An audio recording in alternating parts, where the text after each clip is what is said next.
अल्लाहुम्मा सल्ली अला मुहम्मदिन व अला आले मुहम्मद अम्मा बाद फ़ाउज़ बिल्लाहि मिनश शैतानिर रजीम बिस्मिल्लाहिर रहमानिर रहीम। आज मैं बिल्कुल मुख्तसर से वक्त में एक बड़ा ख़ास पैगाम देने के लिए आप दोस्तों की खिदमत में हाजिर हुआ हूँ। पिछले चंद दिनों से सोशल मीडिया पे एक वीडियो वायरल हो रही है। वो कराची के एक मौलवी साहब हैं, मुजफ्फर शाह साहब, उनकी, जिसमें वो ये कह रहे हैं कि जो जब लानत करते हैं तो किसी का कैटेगोरिकली नाम लेके लानत नहीं करनी चाहिए, इल्ला उसका नाम ले सकते हैं आप जिसका कुफर जो है वो साबित हो।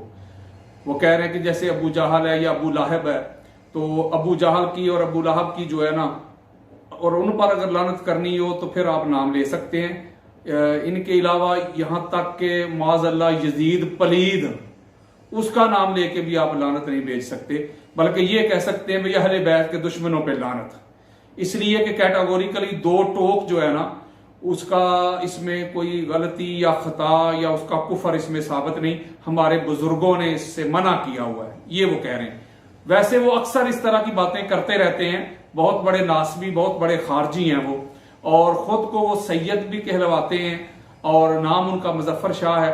देखें, पूरी दुनिया में जहां भी सादात बसते हैं सारी दुनिया जानती है, जहां तक अल्लाह का सूरज चमकता है, कि मैं सादात का नौकर हूं, मैं सादात का खादिम हूं, उनका मुलाजिम हूं, बल्कि इसी घर की वकालत करता हूं, इसी घर की नौकरी करता हूं, इसी घर की मैं चाकरी करता हूं। लेकिन सादात का जो मैं अदब करता हूं, एहतराम करता हूं, इनकी ताजीम करता हूं, जो इनकी तौकीर करता हूं, जो इनका मैं गैर मामूली जो हया करता हूं, उसकी वजह क्या है? वजह सिर्फ यह है कि ये मौला अली अलैहिस्सलाम की आल औलाद है। पाक बीबी फातिमा तो ज़हरा सलामुल्लाह अलैहा उनकी आल औलाद है। इमाम हसन अलैहिस्सलाम की आल औलाद है, इमाम हुसैन अलैहिस्सलाम की और आइमा की, मासूमीन की ये आल औलाद है। इस वजह से मैं इनका अदब करता हूं, इनका हया करता हूं, इनका एहतराम करता हूं, इनकी बारगाह में झुकता हूं। अगर कोई बंदा खुद को सैयद भी कहे, आका इस्लाम की आल औलाद का भी दावा करे, और अहले बैत अतहार के जो दुश्मन हैं, जिन्होंने अहले बैत अतहार को सताया है, उनको रुलाया है, उनको माज़अल्लाह शहीद किया है, तो उनकी वकालत करने वालों, उनके कसीदे पढ़ने वालों को मैं क्या कहूं? बल्कि ऐसे लोगों की तो सादात के हवाले से जो इनका हसब और नसब है, जिसका ये दावा करते हैं, जो क्लेम करते हैं, खुद को सैयद कहते हैं, तो ऐसे लोगों के बारे में तो मुझे खुद शुबा होता है, शुकूक शुबहात होते हैं कि पता नहीं कि ये सैयद हैं भी कि नहीं। क्योंकि ये तो हो नहीं ना सकता कि कोई मेरे माँ बाप को, मेरे अबा-ओ-अजदाद को गालियां निकाले, तो गालियां निकालने वालों के मैं कसीदे पढ़ूं, तो फिर मैं कैसा अपने अबा-ओ-अजदाद का खैर खाऊं? तो ये लोग जो हैं, मुजफ्फर शाह जैसे और भी चंद नाम ऐसे हैं, बहुत बड़े नासबी और खारजी लोग हैं ये, और ये सुन्नियत के लबादे में बहुत बड़े नासबी और खारजी छुपे हुए हैं। अक्सर जब इनकी तकरीरें आप सुनेंगे तो अहले बैत अतहार के जो दुश्मन है ना, जिन्होंने आका इस्लाम की आल औलाद को शहीद किया, उनको अजियत पहुंचाई, उनको तकलीफें दी, उनका हयान किया, आका इस्लाम के बेटियों का जिन्होंने हयान किया, ये उनके कसीदे पढ़ रहे हैं, उन्हीं के कसीदे पढ़ते नजर आएंगे। तो ये जो इन्होंने बात की, हमारे बुजुर्गों ने रोका है जी। आपको शायद याद हो कि 2-3 साल पहले एक जमात ने एक ऐलान किया था, नारे लगाए थे किसी के बारे में, बेखता बेगुनाह, उर्स मनाया था। तो फौरन बाद सबसे पहले 2-2.5 घंटे का लेक्चर मैंने उसके रद्द में रिकॉर्ड करवाया था, और वो यूट्यूब पे भी मौजूद है और पेज पे भी मौजूद है, लाखों लोगों ने वो सुना हुआ है। उसमें मैंने एक बात कही थी कि अगर आज इनको लगाम न डाली गई, आज इनको ना रोका गया, तो बाप से शुरू हुए हैं ये बेटे के दिफा तक आएंगे। तो आप देख लें, मेरी वही कही हुई बात आज सच साबित हो रही है। पिछले दिनों आपको पता है कि मुफ्ती मुनीबुर रहमान साहब ने भी एक बयान दिया था कि जी इमाम हुसैन अलैहिस्सलाम की शहादत में यजीद पलीद ने कोई हुक्म नहीं दिया था, कोई सबूत नहीं मिलता, उसका कोई कसूर नहीं था। उन्होंने भी टीवी पे बैठ के ये फतवा जारी कर दिया था। और आज देख लें, मुजफ्फर शाह जैसे इस तरह के नासबी लोग, वो कह रहे कि यजीद को कैटेगोरिकली नाम लेके लानत नहीं भेज सकते। उसके बाद उनका वजाहती बयान भी आया है, वो भी मुझे दोस्तों ने व्हाट्सएप किया है। वजाहती बयान में भी उन्होंने रजू नहीं किया, तौबा नहीं की, उसमें भी यही कह रहे जी मेरी बात को पूरा नहीं सुनाया गया, इसके रेफरेंस टू कॉन्टेक्स्ट को काट के बयान किया गया। तो बात फिर वही कर रहे हैं कि बुजुर्गों ने कहा कि नाम लेके लानत नहीं करनी। तो यजीद जो है उसने चूंकि कैटेगोरिकली वो शहादत का मोहम्मद सल्लल्लाहु का ऑर्डर नहीं दिया, तो लिहाजा उसका नाम लेके लानत ना करो। अगर वो उसने कत्ल किया है तो लानती है, अगर किया है शाह जी बड़ी अजीब बात है। अभी भी आपको कोई शक है यजीद के बारे में कि उसने कत्ल किया है कि नहीं किया, हुक्म दिया है कि नहीं दिया, ऑर्डर दिया है कि नहीं दिया? एक तरफ तो आप दावे करते हैं कि हजरत उमर रजी अल्लाह तआला ने कहा था कि मेरी खिलाफत में अगर दजला के किनारे बकरी का बच्चा भी प्यासा मर गया तो उसका गुनाह मेरे सार होगा। एक तरफ तो आप ये सीना चौड़ा कर करके सुनाते हैं। तो यजीद पलीद की हुकूमत थी। अभी मैं आपको बताऊंगा कि यजीद पलीद ने हुक्म दिया था कि नहीं। कोई शर्म होती है, कोई हया होती है, जिनका नाम लेके, जिनके तअल्लुक की वजह से दुनिया आपको सैयद कह के, शाह साहब कह के आपका एहतराम करती है, आपकी इज्जत करती है, आपकी तज़ीम करती है, आपकी तौकीर करती है। आप उन्हीं पे इस तरह की बातें करना शुरू कर दिया आपने। आप उन्हीं पे इस तरह की बातें करना आप बोल उठे हैं। आप कुछ शर्म करें, कोई हया करें। क्या बोल रहे हैं आप? किन के कसीदे पढ़ रहे हैं, किन का दिफा कर रहे हैं? कभी उधर आप कह रहे हैं उसी खुतबे में कि सुहैबा ने आका अलैहिस्सलाम को दूध पिलाया था, वो जो लौंडी थी। एक तो आपको आका अलैहिस्सलाम को दूध पिलाने की बड़ी जल्दी होती है, कभी फलां ने पिला दिया, कभी फलां ने पिला दिया, कभी फलां ने पिला दिया। आका अलैहिस्सलाम की अम्मी जान के होते हुए, ये चूंकि अलग मौजू में इस तरफ जाना नहीं चाहता, लेकिन ये बात करना चाहता हूं, आपको एक पैगाम देना चाहता हूं। मेरे दोस्त बाप कह रहे थे, आपने कहा जी यजीद पर हमारे बुजुर्गों ने रोका। वो आपके बुजुर्ग कौन से हैं मुजफ्फर शाह साहेब? अगर तो इमाम शाफी आपके बुजुर्ग है तो वो तो यजीद को काफिर कहते हैं। अगर अहमद बिन हंबल आपके बुजुर्ग हैं वो तो उसको काफिर कहते हैं। वो आपके बुजुर्ग कौन से हैं? वो मुझे बुजुर्ग तो बताएं। कोई शर्म करें, कोई हया करें। यजीद के बारे में हम कहते थे कि फलां तबका जो है वो नरम गोशा रखता है, तो आपने साबित कर दिया कि आप नासबी भी हैं, आप खारजी भी हैं, आप दुश्मन अहले बैत अतहार हैं। साफ बंदे की गुफ्तगू से पता चलता है। वो पंजाबी में कहते हैं जो किसे आशिक होवे उससे दी गल करदा, 100 मकर बहाने करके ते मरने ओदे मरदा।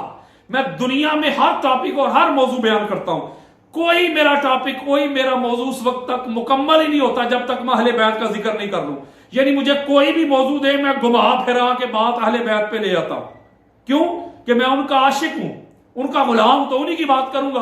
आप चंद लोग जो खुद को सैयद भी कहलवाते हैं, चलो मैं नाम नहीं लेता दूसरों का, सारी दुनिया को पता है मैं किसकी बात कर रहा हूं। तो जब भी देखें वो अहले बैत के दुश्मनों के कसीदे, उनके तराने, उनके नगमे, उनका दिफा, कोई नारा हैदरी लगा दे, आपको तकलीफ हो जाती है। ये कैसे सैयद है आप? मुझे तो शक है आप पे। अब मैं बताना चाहता हूं कि जो तुमने कहा यजीद को लानत नहीं भेजनी चाहिए। अच्छा, ये मैं हदीस देना चाहता हूं, इमाम हाकिम की मुस्तदरक है, उसकी जिल्द नंबर 3 है, हदीस का नंबर 4618 है, मरूफ हदीस है। हदीस है अन इब्ने अबी मुलैका रज़ियल्लाहु तआला अन्हु क़ाल जा रजुल मिन अहलि शामी फसब्बा अलिय्यन इंद इब्न अब्बास फहसब इब्न अब्बास फक़ाल या अदुल्लाह आज़ैत रसूलुल्लाह सल्लल्लाहु अलैहि वसल्लम इन्नल्लज़ीना युज़ुल्लाह व रसूलहु लानहुल्लाह फिद दुनिया वल आखिरति व अद्दलहुम अज़ाबुम मुहीना लौ कान रसूलुल्लाह सल्लल्लाहु अलैहि वसल्लम हय्यन लआज़ैतहु। इमाम हाकिम की मुस्तदरक है, जिल्द नंबर 3 है, हदीस का नंबर 4618 इंटरनेशनल नंबर। हजरत अबू मुलैका रजी अल्लाह तआला अन्हु रवायत करते हैं कि शाम से एक बंदा आया और उसने अब्दुल्ला इब्ने अब्बास रजी अल्लाह तआला अन्हु के पास बैठ के मौला कुल, मौला कायनात अली अलैहिस्सलाम की शान में गुस्ताखी और बेअदबी की। इस तरह के जुमले उसने कहे तो अब्दुल्ला इब्ने अब्बास रजी अल्लाह तआला अन्हु जलाल में आ गए। आप फरमाते हैं बदबख्त लानती, तूने रसूलुल्लाह को अज़ियत दी है, क्योंकि आका अलैहिस्सलाम ने फरमाया था कि अली मुझसे है, मैं अली से हूं। तूने अली अलैहिस्सलाम की शान में जो सब किया है, हजूर ने फरमाया था मन सब्बा अलीयन फक़द सब्बानी, जिसने अली की शान में सब किया, सबो शितम किया, नाजेबा जुमले के गाली दी, उसने मोहम्मद को गाली दी। तो तूने तो रसूलुल्लाह को अज़ियत दी है, मौला कायनात अली अलैहिस्सलाम की शान में बेअदबी करते हुए। इसीलिए अल्लाह ने कुरान में फरमाया कि जो लोग अल्लाह और उसके रसूल को अज़ियत देते हैं उन पर दुनिया में भी लानत, उन पर आखिरत में भी लानत, और अल्लाह ने आखिरत में उनके लिए दर्दनाक अजाब तैयार कर रखा है। तो अगर आका अलैहिस्सलाम ज़हर जिंदा होते तो उनको बड़ी तकलीफ होती तेरे इस जुमले से, तो तूने तो रसूलुल्लाह को अज़ियत दी है और ऐसे लोगों पर अल्लाह और अल्लाह के रसूल की लानत है। मैं एक बात पूछता हूं, अल्लाह को कोई बंदा अज़ियत दे सकता है? अल्लाह को तो कोई अज़ियत ही नहीं दे सकता। अल्लाह तो अज़ियत से पाक है, लेकिन पता चला जो रसूल को अज़ियत देते हैं वही अल्लाह को अज़ियत देते हैं। और आका अलैहिस्सलाम को अज़ियत देना क्या है? आका अलैहिस्सलाम की आल औलाद को तकलीफ देना। जैसे हुज़ूर ने फरमाया जो फातिमा तो ज़हरा को अज़ियत देता है वो मुझे अज़ियत देता है, जो हसनैन करीमैन को अज़ियत देता है वो मुझे अज़ियत देता है, जो मेरी आल औलाद हसब नसब अहले बैत को अज़ियत देता है वो मुझे अज़ियत देता है, और जो मुझे अज़ियत देता है वो अल्लाह को अज़ियत देता है, और जो अल्लाह को अज़ियत दे दे उस पर अल्लाह और अल्लाह के रसूल की लानत है। यानी वो लानती है, लानती। बड़ी मारूफ रवायत है कि आका अलैहिस्सलाम पाक बीबी के घर के सामने तशरीफ लेके जा रहे थे, अंदर से हुसैन इब्ने अली अलैहिस्सलाम के रोने की आवाज आई। आका अलैहिस्सलाम घर के अंदर तशरीफ ले गए और फरमाया कि बेटी फातिमा, मैंने कितनी बार कहा कि हुसैन को रोने ना दिया कर, अन्ना बुकाहु यूज़िनी, वो अल्फाज हैं जो कुरान में आए। बेशक जब हुसैन रोता है तो हुसैन के रोने से मुझे अजियत होती है। तो जिस हुसैन अलैहिस्सलाम के रोने से आका अलैहिस्सलाम को अजियत हो, तो जो उसी हुसैन अलैहिस्सलाम को शहीद करेंगे, इमाम हुसैन अलैहिस्सलाम के पाक जिस्म को शहीद करके घोड़ों की टांपों के नीचे रोंद डालेंगे, तो क्या आका अलैहिस्सलाम को अजियत नहीं हुई होगी? तो उस यजीद पलीद ने आका अलैहिस्सलाम को अजियत दी, फातिमा तो ज़हरा सलामुल्लाह अलैहा को अजियत दी, हसनैन करीमैन को, हुजूर की आल को, औलाद को अजियत दी, और फिर अल्लाह को अजियत दी। और अल्लाह को अजियत दे के सबसे बड़ा वो लानती डिक्लेयर हो गया। आप कहते हैं कि उसका कसूर कोई नहीं था। अच्छा, उसका कोई कसूर कोई नहीं था? मैं आपको बताता हूं कि उसका कसूर था कि नहीं। ये मेरे सामने इमाम इब्ने असाकर की तारीख मदीना और दमिश्क है, उसकी जिल्द नंबर है 14 और उसका सफा नंबर है 212 और 13। इमाम इब्ने जरादा की बगियातु तलब है और उसकी जिल्द नंबर 6 है और सफा नंबर 614 है। इसका हदीस क्या है कि हजरत इस्माइल बिन अली रवायत करते हैं कि इमाम हुसैन अलैहिस्सलाम ने जब हजरत मुस्लिम बिन अकील को भेजा था कूफा में, तो जब 12,000 लोगों ने जब आपके हाथ पे बैत कर ली थी, तो उन्होंने फिर खत लिखा था कि आप भी तशरीफ ले आए। जब इमाम हुसैन अलैहिस्सलाम करबला की तरफ, कूफा की तरफ सफर शुरू किया, तो ये हदीस मैं देना चाहता हूं। वबालगा यजीद खुरूजहु फकातब इला उबैदिल्लाह इब्न ज़ियाद व हुवा आमिलहु अलल इराक। जब यजीद पलीद को इमाम हुसैन अलैहिस्सलाम की कूफा जाने की खबर मिली, तो उसने उबैदुल्लाह बिन ज़ियाद को एक लेटर लिखा, एक खत लिखा, एक हुक्म जारी किया, जो पहले ही इराक के गवर्नर मुकर्रर थे यजीद पलीद की तरफ से। और एक एक लफ्ज पे गौर करें, या मोरोहू बेमुहारबते ही। और यजीद पलीद ने उबैदुल्लाह बिन ज़ियाद को यह हुक्म दिया, ये आर्डर दिया कि जाके हुसैन इब्ने अली से जंग करो, वह हमले ही इलही है इन ज़ारफ़ बही फवज्जह लाइन उबैदुल्लाह बिन ज़ियाद जैशा इलैहि मा उमर बिन साद बिन अबी वक़ास व आदल हुसैन इला करबला फलकियाहु उमर बिन साद हुनाका फक्ततलू फक़ुतिल हुसैन रिज़वानुल्लाहि अलैहि व रहमतुहु व बरकतुहु व लानतुल्लाहि अला कातिलिही। यजीद पलीद ने उबैदुल्लाह बिन ज़ियाद को ये आर्डर जारी किया, ये हुक्म जारी किया कि हुसैन इब्ने अली के पास जाओ, उससे मेरी बैत लो, अगर बैत करता है तो ठीक है, वरना सर कलम करके मेरे पास इधर शाम भेज दो। और इसी तरह हुआ। उस लानती ने उमर बिन साद नबी वकास को, जो साद नबी वकास के बेटे हैं, उनको पूरा एक लश्कर दे के उनकी तरफ भेजा। और जब इमाम हुसैन अलैहिस्सलाम करबला की तरफ जा रहे थे तो उन्होंने जा लिया और वहां जंग हुई, फक तातालू, वहां जंग हुई, लड़ाई हुई। फ़क़ुतिल हुसैन, इमाम हुसैन अलैहिस्सलाम को उन्होंने शहीद कर दिया। अल्लाह ताला इमाम हुसैन अलैहिस्सलाम से राजी हुआ, अल्लाह ने अपनी रहमत नाज़िल की, बरकत राजी की। और वह लानतुल्लाहि अला कातिलिही, और इमाम हुसैन अलैहिस्सलाम के जो कातिल थे उन पर अल्लाह की लानत। गोया इस हदीस मुबारका से यजीद पलीद जो लानती है वो इमाम हुसैन अलैहिस्सलाम के कत्ल का हुक्म भी दे रहा है, आर्डर भी दे रहा है, उसमें मुलव्वस भी है। अगर वो मुलव्वस नहीं था लानती तो उबैदुल्लाह बिन ज़ियाद को उसने मजूल नहीं किया। तुम लोग जो नासबी जो खारजी कहते हैं वो तो रोया था, उसने तो ये नहीं किया, वो कौन था करबला के मैदान में मौजूद था?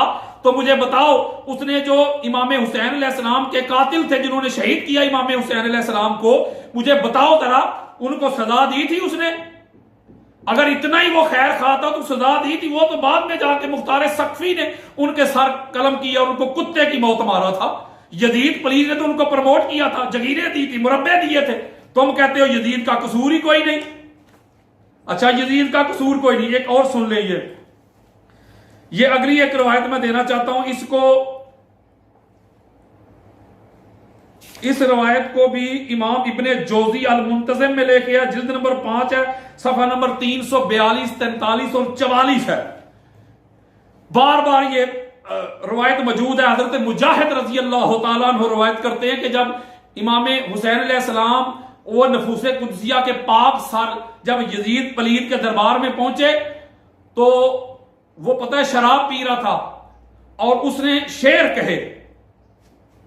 जब शेर कहे तो वो कहता है लैसा अशयाखी बे बदरिन शाहिदू जाजाल खजरज मिन वाक़िल असल। और आगे कहता है फअहल्लू वस्तहल्लू फारिहन। वो कहता है काश आज वो बदर की लड़ाई में मरने वाले मेरे बड़े बुजुर्ग जिंदा होते तो आज वो देखते, वो खुश होते, वो खुशी से छलांगे लगाते कि मैंने उनका बदला ले लिया। इसका मतलब है वो तो इनकी शहादत पे खुशियां मना रहा है और यजीद पलीद अपने बड़ों को याद कर रहा है। मैं पूछता हूं, यजीद के बड़ों को रजी अल्लाह कहने वालों, उनको जन्नत में घुसेड़ने वालों, उनके बड़े कौन है? जरा यजीद के बड़े तो खोल के चेक कर ले, आपको समझ आ जाएगी। वो तो खुशियां मना रहा है।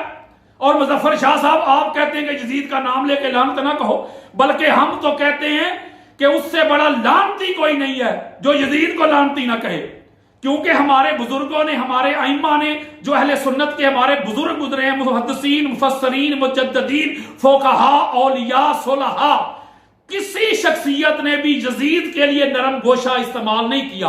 अपने कलम में, अपनी तकरीर में, अपनी तहरीर में यजीद पलीद के लिए कोई नरम गोशा या ऐसे अल्फाज इस्तेमाल नहीं किए जो आजकल के ये मुल्ला मुजफ्फर शाह साहब जैसे और इनकी एक पूरी जमात है, पूरा एक इनका टोला है नवासिब का, वो पूरे जिस तरह इनके कसीदे पढ़ रहे हैं और वो कहते हैं जी देखें जी वो ये गालियां देने से जो है ना, जो सहाबा को गालियां देता है, अल्लाह और अल्लाह के रसूल की लानत है उस पर। हजूर की हदीस है, हजूर ने फरमाया देखो जो मेरे सहाबा को गालियां देना फकूल लानतुल्लाहि अला शर्रिकुम, तो कहा करो तुम पर लानत है। अच्छा, बिल्कुल ठीक बात है। सहाबा को जो गालियां दे आप कहें कि वो लानती है, तो जो हजूर की आल को गालियां दे, जो मौला कायनात अली और मुर्तजा को मिंबरों पे तकरीबन 100 साल तक गालियां निकलवाते रहे, उमर बिन अब्दुल अजीज तक उसने आके बंद करवाई थी। राउंड अबाउट एक सदी, पूरे 100 साल आका इस्लाम की औलाद को गालियां देते रहे। आप कहते हैं जो सहाबी को गाली दे लानती है, तो जो अली और मुर्तजा को गाली दे, हसनैन करीमैन को गाली दे, और उम्मुल मोमिनीन हज़रत उम्मे सलमा फरमाती है मन सब्बा अली फक़द सब्बानी। ताजदार कायनात की हदीस, जब शाम से एक बंदा लानती आया था तो आपने फरमाया था तुम तो रसूलुल्लाह को गालियां देते हो।